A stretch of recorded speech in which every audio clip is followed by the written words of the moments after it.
से सैनी स्वागत करता हूं आपका आज के इस प्यारे से सेशन में। बात कर रहे थे अपन भारत के अफवाह तंत्र की।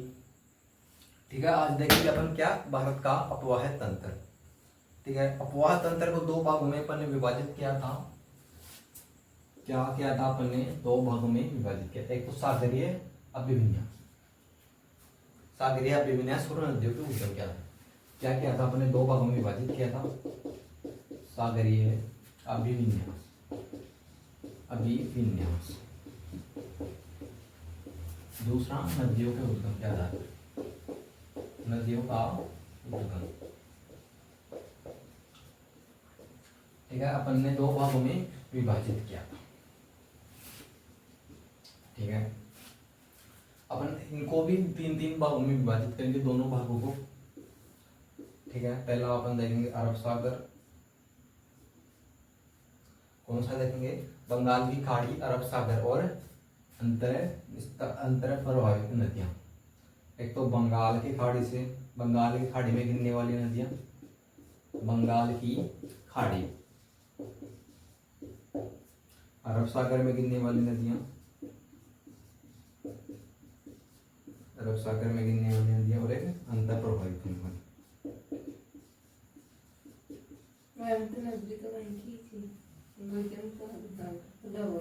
अंतर प्रभावित होने वाली नदियां। ठीक है, अपन नदियों के उद्गम के आधार पर देखेंगे तो उद्गम कहाँ से होता है नदियों का? हिमालय अफवाह वाला, एक तो हिमालय अफवाह है। ठीक है, एक तो कौन सा पार्ट हो गया अपने हिमालय अफवाह वाला, एक हो गया प्रायद्वीपीय वाला, प्रायद्वीपीय, प्रायद्वीपीय अफवाह है। कौन सा हो गया? प्रायद्वीपीय अफवाह है। और तीसरा कौन सा हो गया? अंतर प्रभावित नदियां।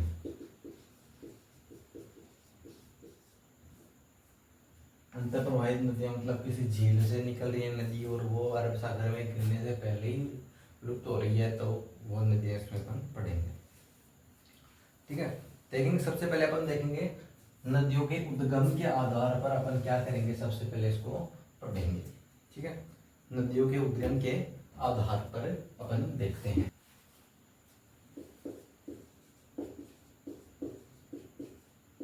नदियों के उद्गम के आधार पर,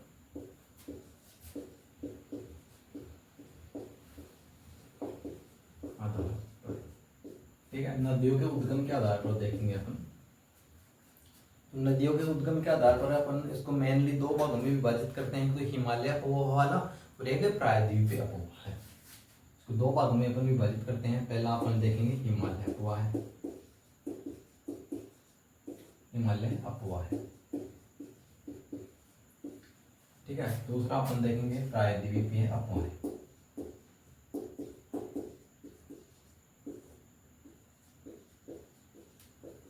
प्रायद्वीपीय अफवाह है।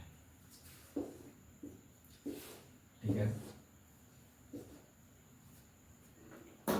अब देखो हिमालय से जो नदियां निकलती हैं, पहले क्या देखेंगे अपन? हिमालय से निकलने वाली नदियां।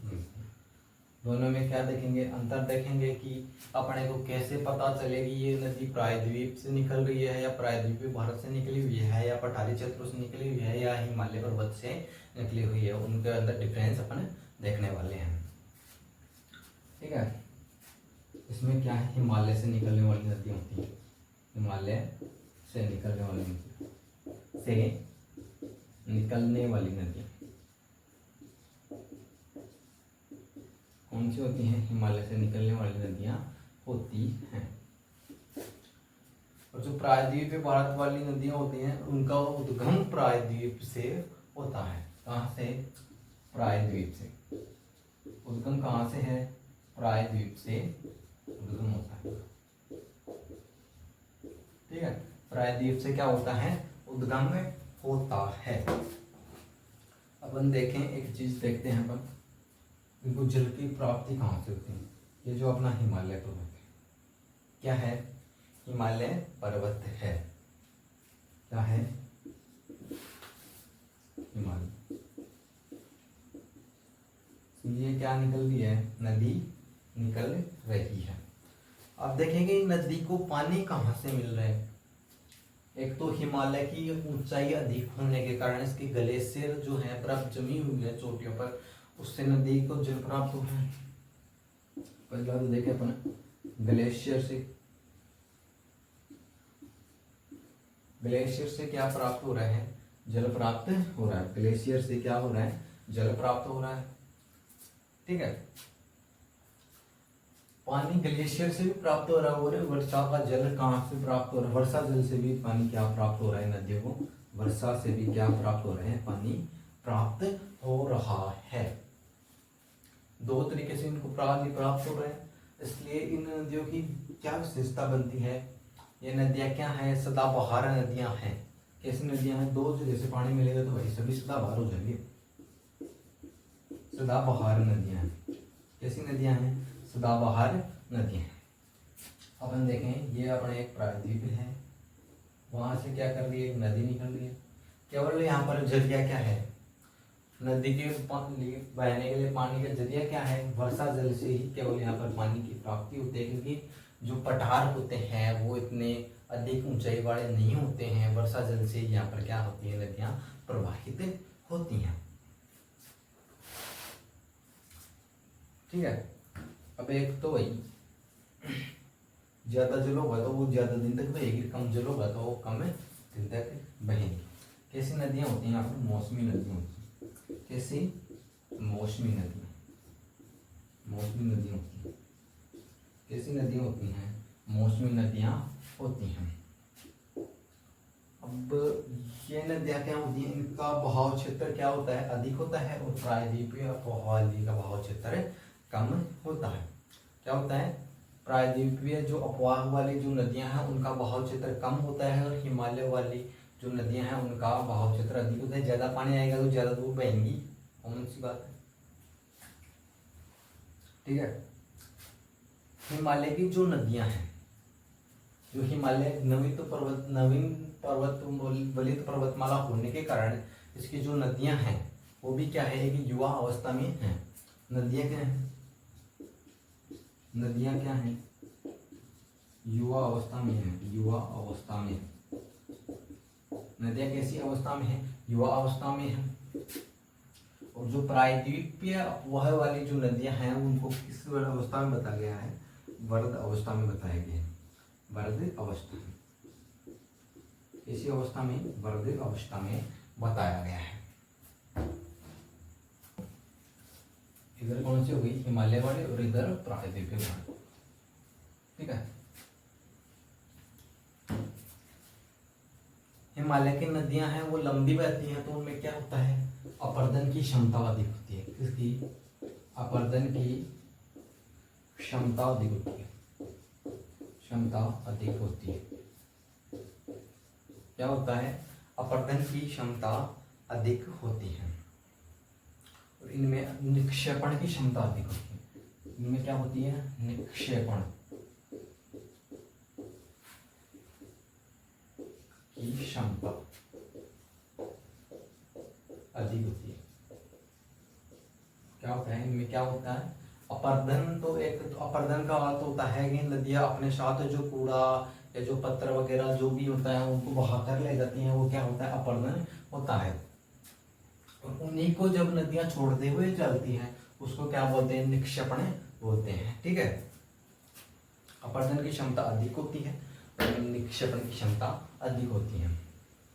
ठीक है, ये बड़े मैदानों का निर्माण करती हैं, बड़े मैदानों का, ज्यादा लंबी बनेंगी तो बड़े मैदानों का निर्माण करेंगी, का निर्माण करती है। क्या करती हैं, बड़े मैदानों का निर्माण करती हैं। ये क्या करती हैं, छोटे मैदानों का निर्माण करती है।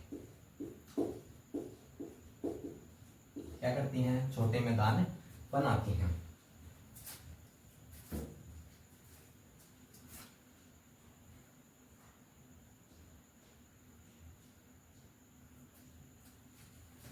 इन हिमालय वाली नदियों में अपर्दन की क्षमता अधिक होने के कारण, अपर्दन की क्षमता अधिक होने के कारण, अधिक होने के कारण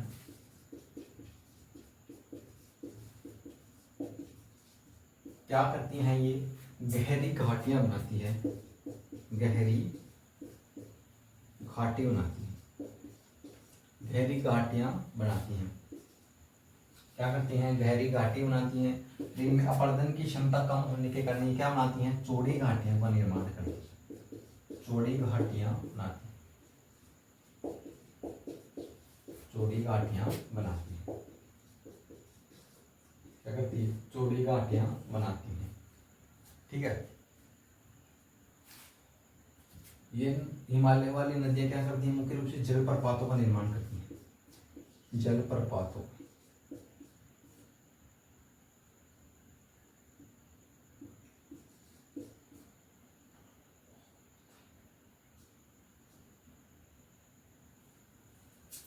क्या करती हैं, जलप्रपातों का निर्माण करती हैं। निर्माण तो ये भी करती हैं जलप्रपातों का, लेकिन कम करती है। क्या करती हैं, जलप्रपातों का निर्माण बहुत कम करती हैं। जलप्रपातों से विद्युत उत्पादन में सहायता मिलती है। ठीक है, हिमालय वाली नदियों का जो तल होता है, तल क्या होता है, जलोढ़ मिट्टी से बना होता है, जलोढ़ होता है। क्या होता है, जलोढ़ होता है। तल क्या होता है, जलोढ़ होता है। और इनका तल क्या होता है, पठारी क्षेत्र से बना होता है, पठारी या कठोर। तल क्या होता है, या तो पठारी होता है या कठोर होता है। हिमालय वाली जो नदियां हैं वो क्या करती हैं, विसर्पण करती हैं। क्या करती हैं, विसर्पण करती हैं। नदियां क्या करती हैं, विसर्पण करती हैं। ये क्या करती हैं, ये भी करती हैं विसर्पण।